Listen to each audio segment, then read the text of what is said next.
Is Deadpool Marvel Jesus? Fucking A!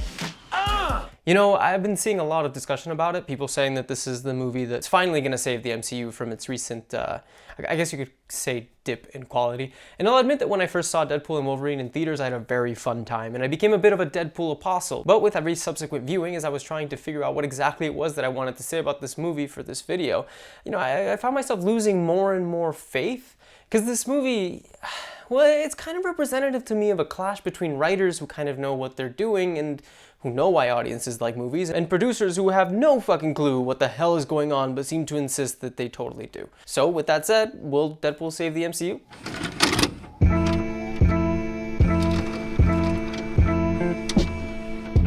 Alright, so first things first, the jokes.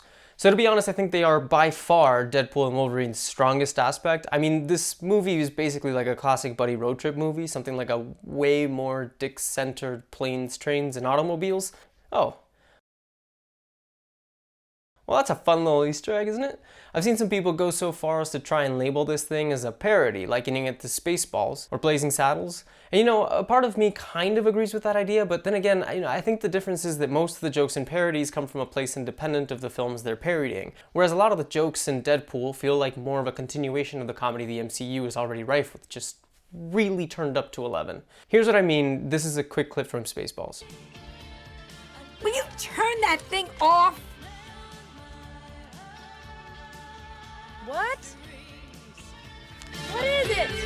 Now, I fucking love this joke. It's so incredibly stupid, but it works so well making fun of the ridiculously elaborate hairstyles in Star Wars. It's great, and it's so great because it takes something that we assume is true, in this case, sci-fi girls have crazy hair, and flips it on its head. This isn't a joke from science fiction, it's a joke that comes from someone independent of science fiction drawing attention to a sci-fi trope. Now here's a joke from Deadpool and Wolverine.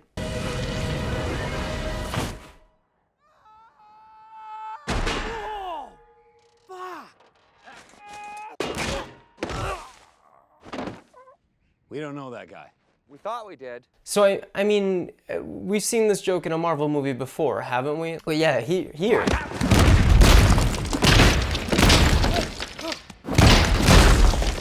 And also here. Mantis, look out! Look at that, it's basically the same thing, isn't it? Epic moment is subverted with physical pain, character says something semi-ironic afterwards. I guess that's why I really didn't find that one so funny, but really the only difference between the old and the new is the word fuck, and you know, I mean, it doesn't personally bother me because I say the word fuck a lot, but yeah, I've only really given a single example, but barring Ryan Reynolds' dick jokes and creatively chained expletives. This finger-licking, dead-inside pixie slab of third-rate dime store nut milk can eat your delicious cinnamon ring and kick rocks all the way to bald hell. Okay. The jokes in Deadpool and Wolverine are very much the same thing you'd find in a lot of other previous Marvel movies. This is one of the reasons why this franchise immediately feels at home in the MCU, despite the fact that it was originally made by Fox. Now, one of the common criticisms that the MCU has received over the years is that its movies tend to have pretty severe tonal problems, with jokes splattered in at some of the worst possible moments. Mantis, look out! This wasn't really an issue at first. Honestly, just look back at the first Iron Man movie and you'll notice there are a hell of a lot less jokes all over the place. And it's one of those things that's just easiest to trace by looking at Thor's evolution in the MCU and how at first he was played completely straight and was slowly turned into, well, whatever the hell this is. Now, I think a topic like this probably deserves its own video with a lot more in-depth research, but suffice it to say that the reason why the MCU has steadily increased its jokes per capita is pretty simply because executives noted the popularity of the jokes and general lightheartedness that Joss Whedon brought to the Avengers and just kind of went entirely too far with it. The issue is that the creators of these movies went from making action films that took themselves seriously with a little bit of comedy sprinkled in, to movies that essentially made fun of themselves, but still tried to maintain that same self-serious aura. This is probably most obvious, in my opinion, in Thor: Love and Thunder, where Natalie Portman / Jane Foster's cancer, something that I think most people would agree is pretty serious, has to fight for screen time with screaming fucking goats. They also scream quite a lot. They'll be fine. out! But Deadpool and Wolverine is different, mostly because its self-awareness isn't limited to Deadpool himself. What I mean by that is that the movie is a comedy first. That's why so many people have gone so far as to call it a parody. But at the same time, it's aware of the fact that it wants to present the audience with more serious character beats. So it allots time for those things to happen, particularly the diner scene, which we'll get into in more detail in a minute. What I want to do first is take a look at the moment Deadpool decides to sacrifice himself for his friends, particularly with regards to the comedy presented. So the whole point of the movie is that Deadpool is hugely insecure about his superheroism. That's why we first see him interviewing to be an Avenger, it's why his relationship with Vanessa falls apart, and it's why he sacrifices himself in the end, but then, also doesn't really. I'll get into that in a minute too.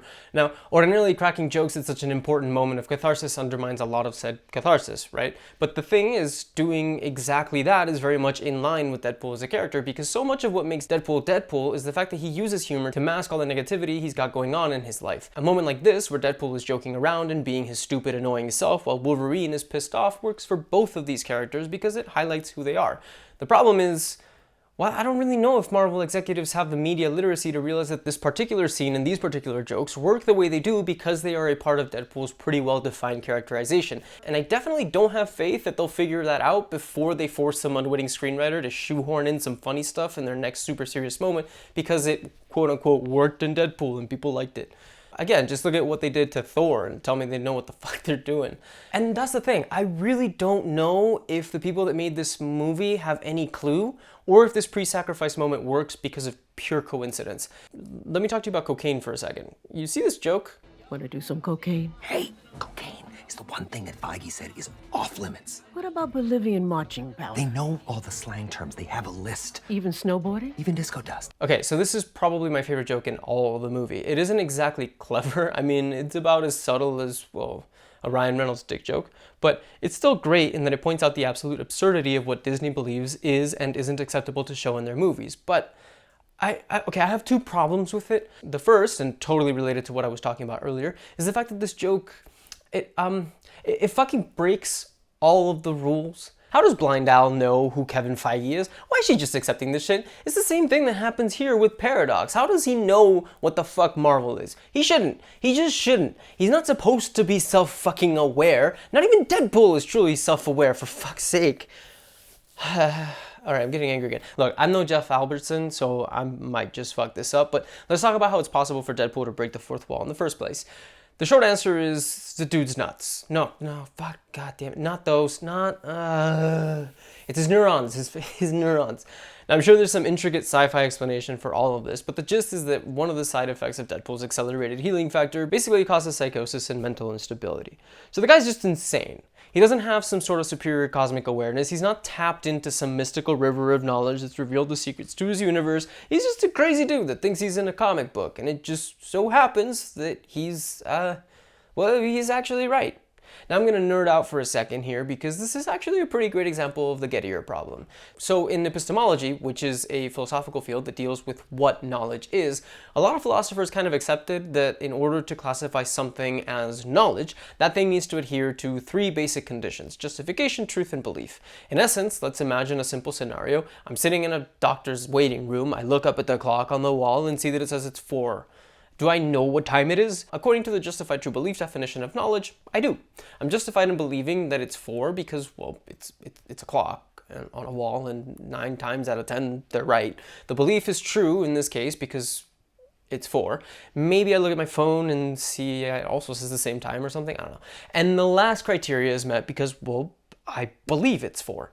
Now here's where the Gettier problem comes in, because, well, what if the clock on the wall is broken and I just don't know it? Maybe I don't have my phone in my pocket either, so I can't check. The saying goes that even a broken clock is right twice a day, right? So what if the moment that I looked at it just happened to be the right time? One of only 2 instances per day when it is correct. Can I really be said to know what time it is? Or is my knowledge of it just purely coincidental and doesn't actually exist?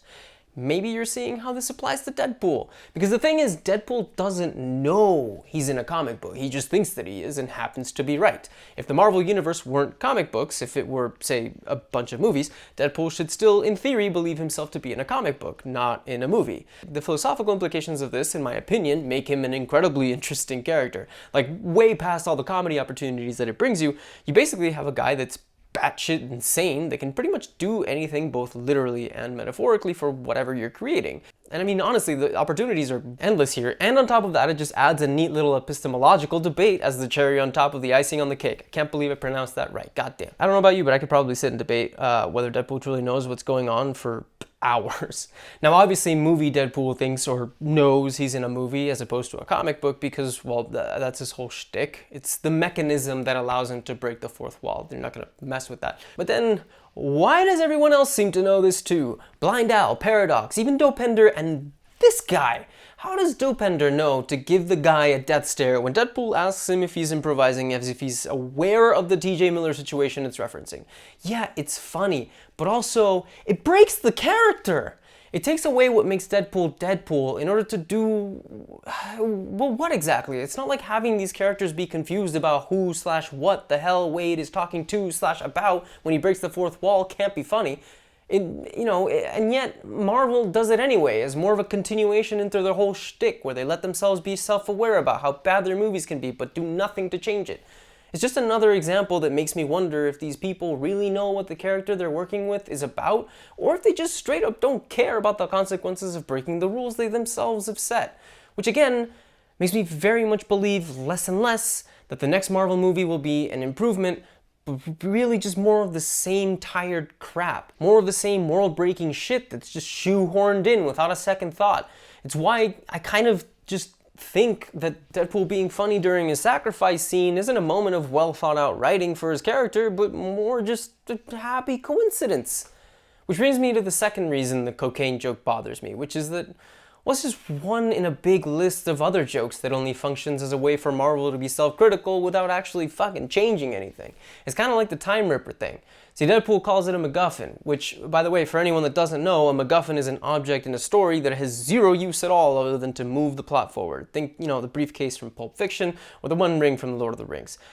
By the way, MacGuffins, they're not necessarily a bad thing. They just are. They're just a thing. Now, Deadpool, he's completely right in calling the Time Ripper a MacGuffin. He's right calling it out because the MCU has tons of them. But, I mean, does anything change because he does this? Is there anything cleverly subverted after this? Does the movie go in a completely different direction than you'd otherwise expect? No, of course it doesn't. We get Peter Ex Machina and spectacle for spectacle's sake. Again. And that's the thing that I find kind of weird about this sort of humor. Like, the MCU clearly knows that they're not doing a good job. They're pointing out their own shitty writing to us, but then they're just continuing to give us the same tired old crap. It's the same problem that postmodernism ran into with irony, because ultimately, no matter how self-aware you are about the things you're doing, you're still doing them. Self-awareness for self-awareness' sake does not absolve anyone of anything, but for some reason, we give Marvel and Disney a pass.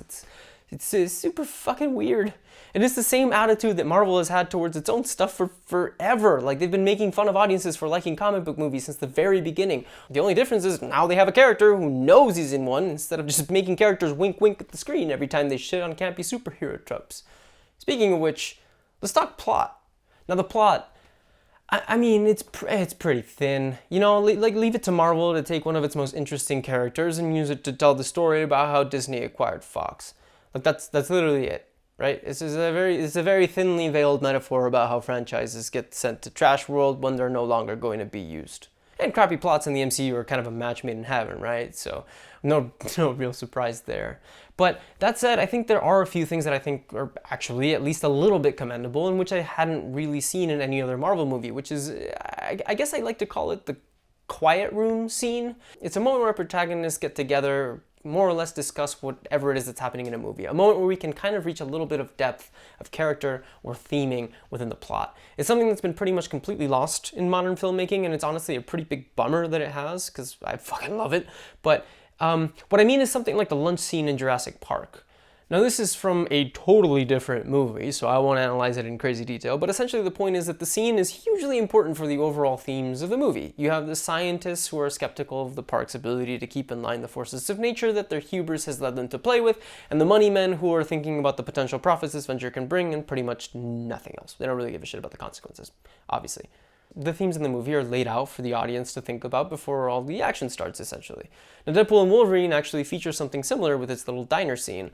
Unfortunately, I think this particular scene is a little bit too short for my liking, and while it does try to further explore our protagonists and build their relationship, before we know it, we're interrupted by Dogpool. So, I mean, Is it a step in the right direction? In my opinion, absolutely. Does it cement in my head that this is a new improvement for overall movie quality in the MCU?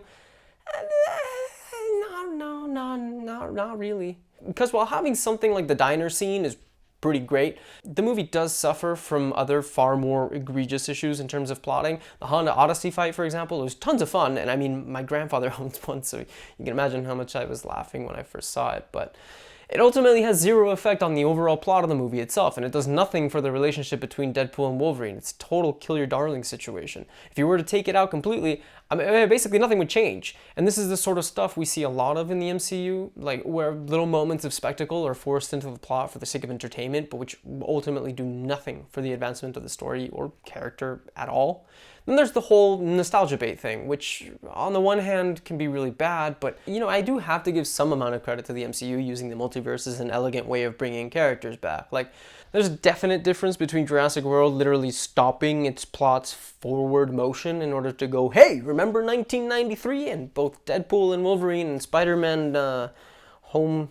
Fucking, someone, they're at home characters where they integrate old characters. Like, yeah, my cynical ass is gonna sit and say that the only reason the Fox superheroes are here is because money, but at the very least, they're an integral part of the story, you know, albeit a kind of meh one in my opinion. Though honestly, I do have to say that if this movie gets us a full-length Channing Tatum Gambit film, I mean, I for sure won't be complaining, or maybe not like a Gambit film. I wonder if he's just, maybe he's the type of character who would work a million times better as a side character than the main guy. Like, you know, maybe he's like too much of a good thing or something.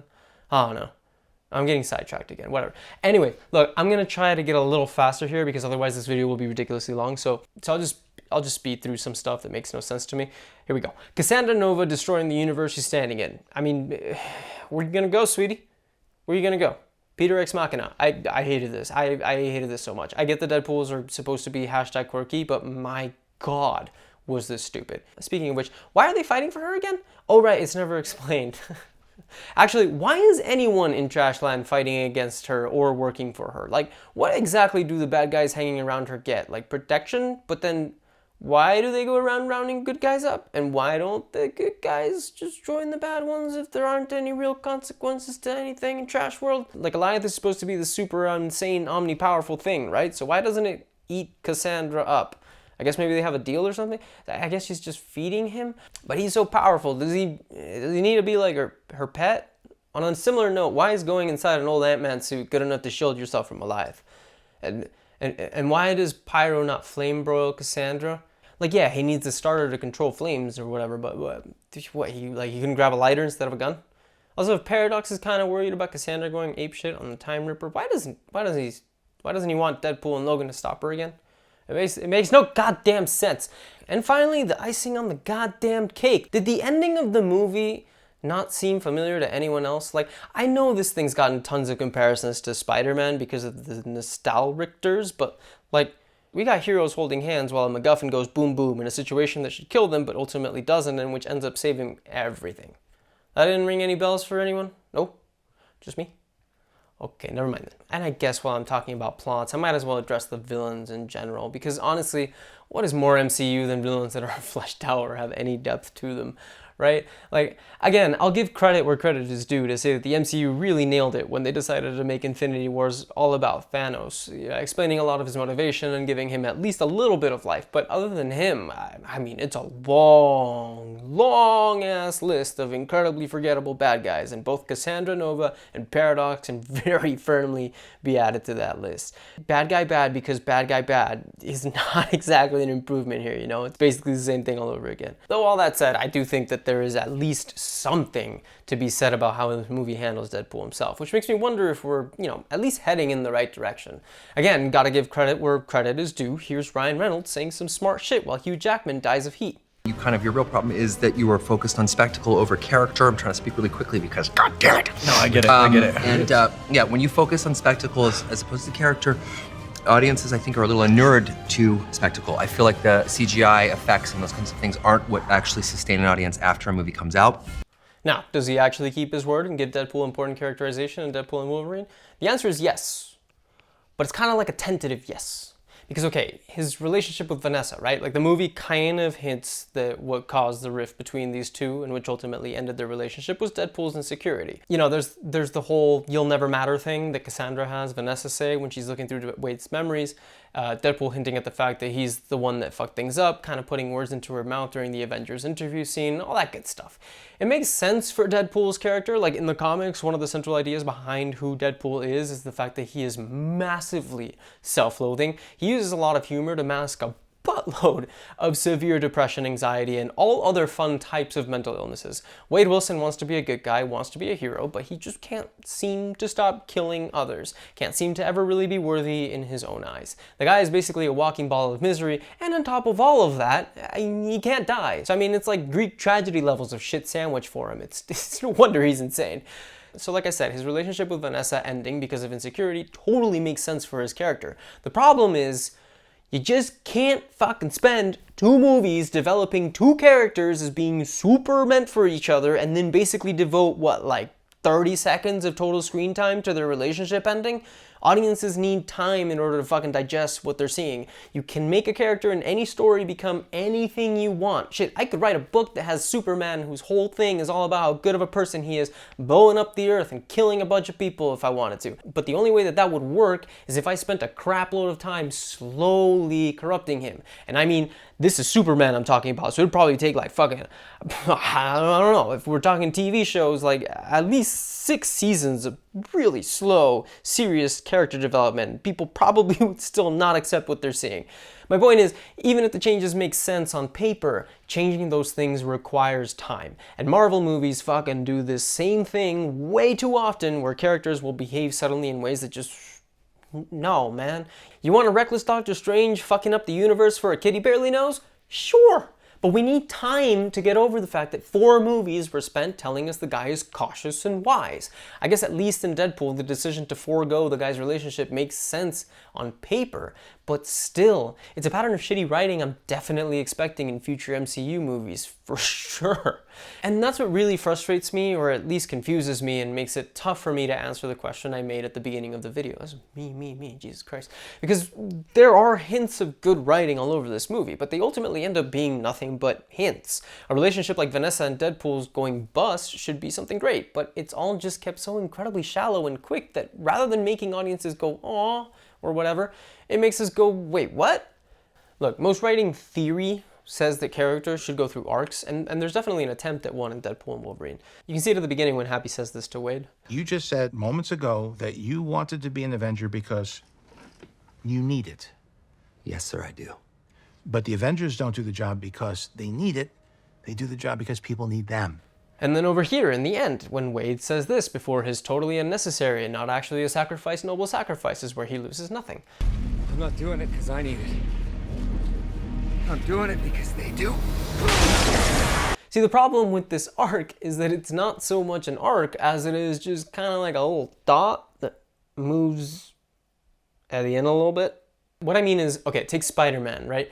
We've known the whole Uncle Ben thing. We've seen it 1,000 times in 1,000 different ways. I mean, how many times this guy has to... Can we, like, cast Sean Bean to play him at some point? Like, I mean, anyways, the reason the whole, you know, with great power comes great responsibility thing works so well is because right before Uncle Ben dies, Peter is legitimately just fucking around with his powers and being an irresponsible little prick. The lesson he learns literally comes at the cost of his uncle dying because he was being an idiot. And I'm not saying that someone has to die for a lesson to be learned. The Spider-Man multiverse movie has all of Peter's friends forgetting who he is, for example. But what lesson does Deadpool learn in this movie? Where is it exactly? Blade, Laura, Elektra, and Gambit, you know, they die trying to give themselves a final hurrah, but it's not really because they're being noble and trying to help Deadpool save his universe. In fact, you might even say Deadpool pretty much manipulates them into doing what he wants when he convinces them that a final send-off is the big thing they need to have. There's no actual lesson that he learns from Wolverine either. Yeah, the two talk and learn to work together, but it's not like Deadpool sees the guy fuck things up for himself. That, you know, that all just happens off screen and even before Wade and Logan meet for the first time.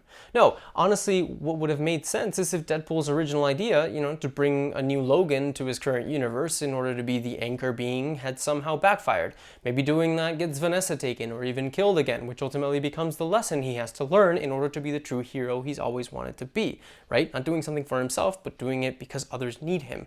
Then again, all of this just completely ignores the core problem the movie sets up for his character, which is that he's massively insecure about his superheroing. Yes, by the end of the movie, he's saved his universe, but do we really think that's fixed his issues? There's this moment at the end where Logan tells Deadpool that the Avengers would be lucky to have him, and he just smiles and looks finally okay with himself. And it would have been so freaking good had it actually been earned.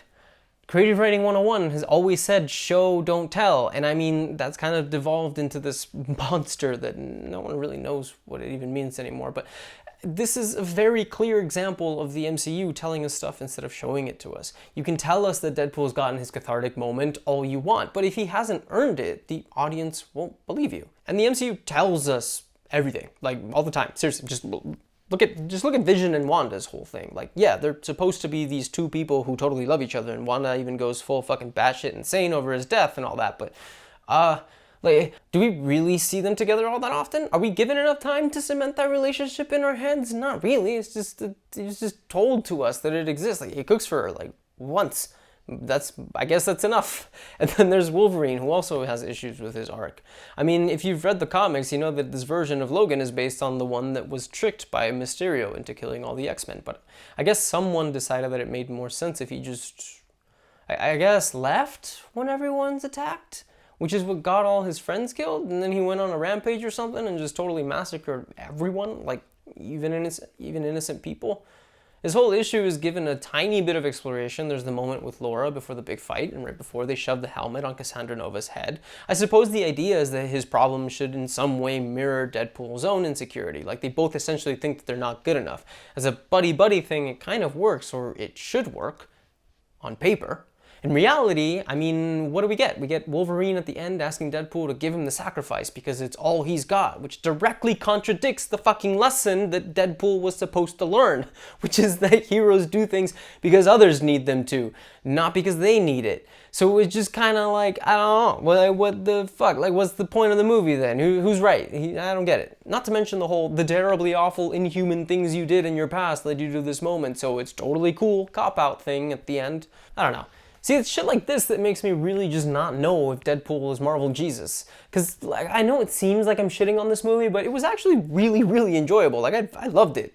At least the first time I saw it. And there's a lot of elements that I'd consider essential for something to be considered good writing, but then it ultimately just drops the ball at the last second and fucks things up in the name of entertainment. I mean, I'm fine with entertainment, I just don't understand why quality and entertainment have to be mutually exclusive. I don't know. I guess my only conclusion is that this is more of a step in the right direction for Marvel. It's what we need a lot more of for executives to pay attention to realize that what makes a film or a movie great isn't just the big set pieces and the entertainment value, but the ability to build characters who have interesting relationships with each other and who explore human emotions in interesting ways. There is a lot to criticize about Spider-Man the one with the why the fuck are they all called the same? Jesus Christ, God fuck. There's a lot to criticize about No Way Home, but at least the movie tries its damnedest to give us a fair exploration of Peter's mistakes and the emotional toll that great power, great responsibility takes.